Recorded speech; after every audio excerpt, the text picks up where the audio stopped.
Dinas Perhubungan Provinsi Bali segera membentuk satuan tugas yang bertujuan untuk mengatur aktivitas layangan atau layang-layang di setiap wilayah. Hal ini disampaikan oleh Kepala Dinas Perhubungan Bali.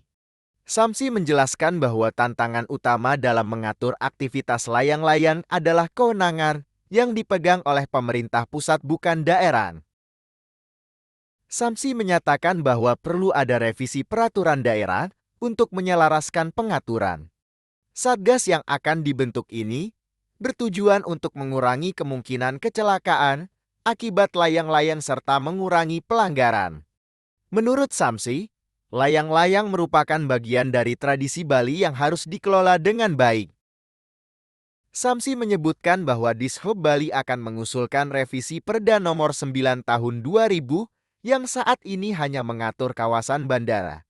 Evaluasi ini perlu dilakukan mengingat banyaknya perubahan dalam 24 tahun terakhir, termasuk perkembangan teknologi seperti drone. Samsi menekankan bahwa keselamatan bersama harus menjadi prioritas utama.